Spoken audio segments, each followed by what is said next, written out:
Atatürk, who has eaten the black bread of poverty and lived in the front lines of war, acquires the trappings of power.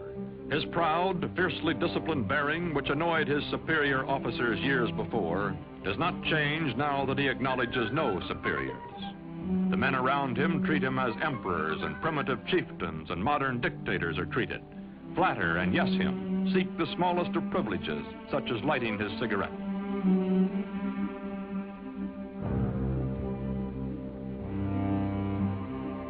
Man in a hurry, he has no time for opposition or for modifying his programs. Is too concentrated to pay the slightest attention to the awkward and harassed civil servant who is about to drip peach juice on his shoulder, or to the waiter who will wipe it off.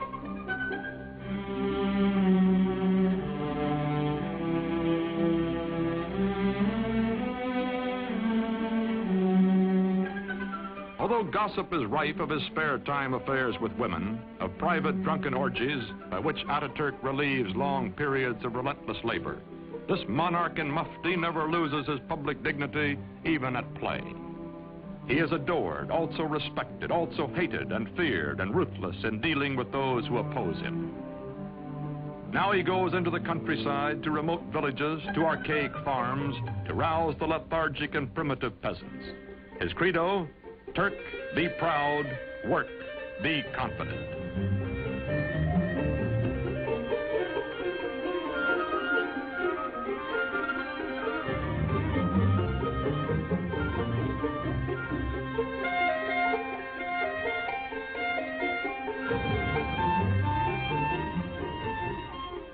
There are two ways of conquering, says Atatürk, by the sword or by the plow.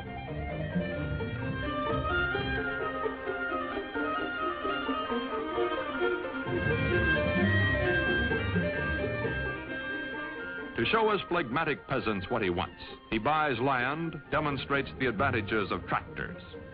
Atatürk, son of a civil servant, military careerist, now all-powerful dictator, becomes a model Sunday farmer.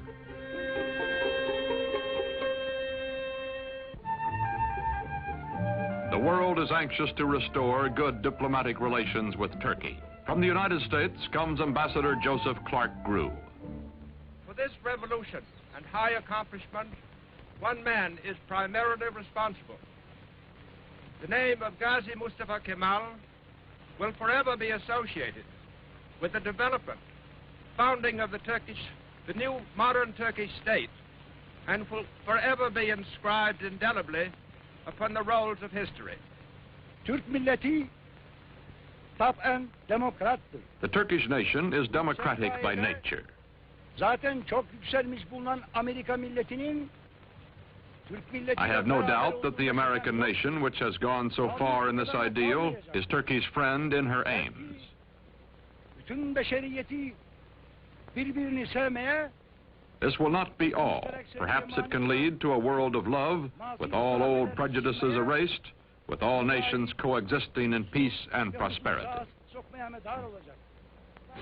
When the Great World Depression of the 1930s slows down economic reconstruction in the country, Turkish people by the thousands wait for Atatürk to bring him their troubles and their problems. To the man in the street, Atatürk is his personal boss and his personal friend, willing to listen, wanting to help.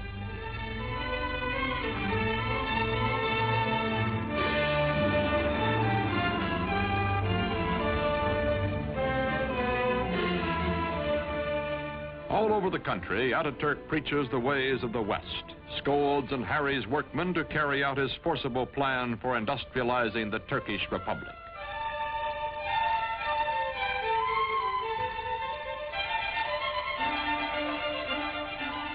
Turkey begins to move into the 20th century, builds dams, mills, factories. The tempo is fantastic. Industrial production under Atatürk increases tenfold. Still, there are growing pains, a poorly designed and poorly run heavy industry operating at a loss, profitable light industry deliberately run at an excessive profit to cover the deficit. Turkey's textile mills being a notable example.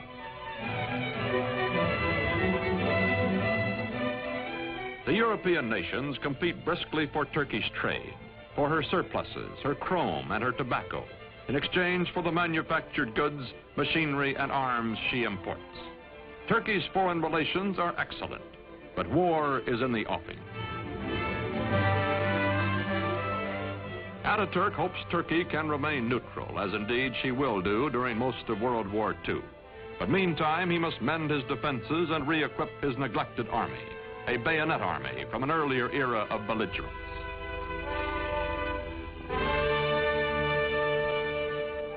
Turkey's dictator has said, Hitler will lead a dynamic nation to destruction by whipping its passions, and Mussolini will play Caesar. Time is proving him right. Aging now, Ataturk gives his personal fortune to the nation, lives quietly, spends time teaching the youngest of his 6 adopted daughters the alphabet he made all Turkey learn.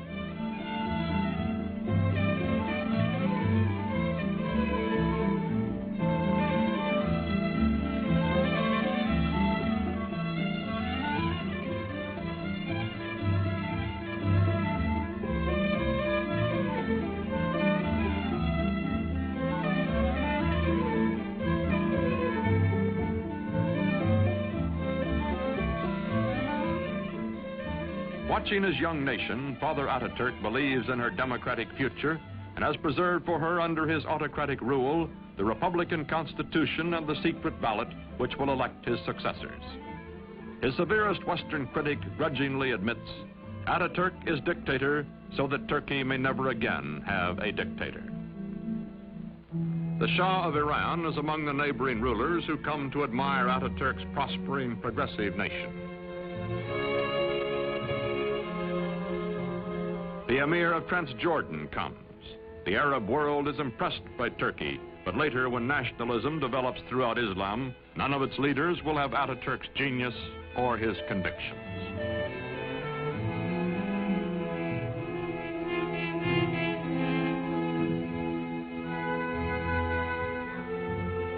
An ailing Ataturk spends much time aboard the yacht presented to him for his health by the Turkish people. Long ago, he has said, I will lead my people by the hand along the road until their feet are sure and they know the way. Then my work will be done.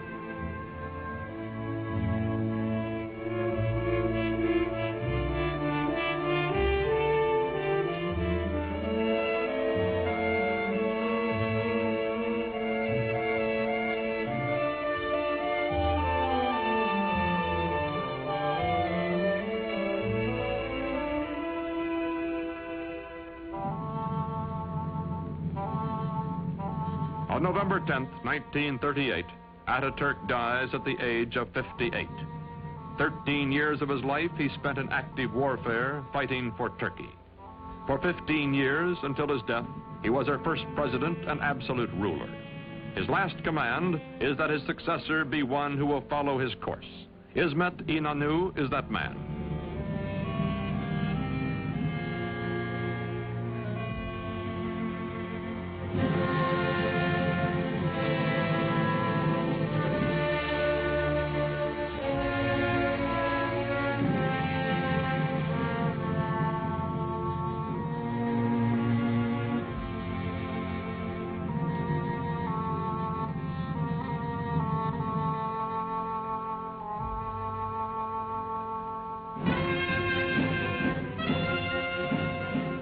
Today, this mausoleum is a shrine for his people, who well and truly mourned for Ataturk.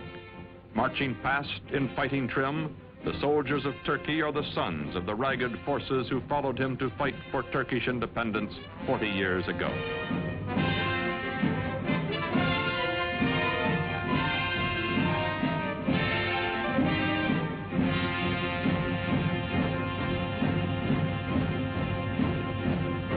Modern Turkey is a vigorous ally of the West. She welcomes not only foreign products, but the foreign bases and men on her soil to help defend her way of life and her NATO alliance. Not all of her problems have been solved, however. Her economy is heavily bolstered by, some say virtually dependent on, Western aid. Her democracy is still far from perfect, and historians still argue about Ataturk, the man who in less than 2 decades made Turkey over. His methods, his tyrannies, his personal habits. Yet none denies the staggering achievements of the incredible Turk.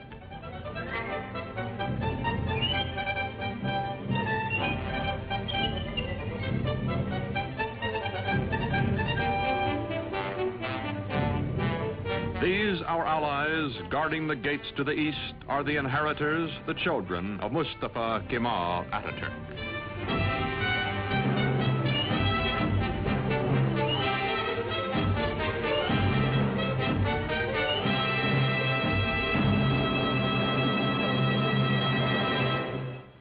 The story of next week's episode in a moment. And now a message from your host, the Prudential Insurance Company of America.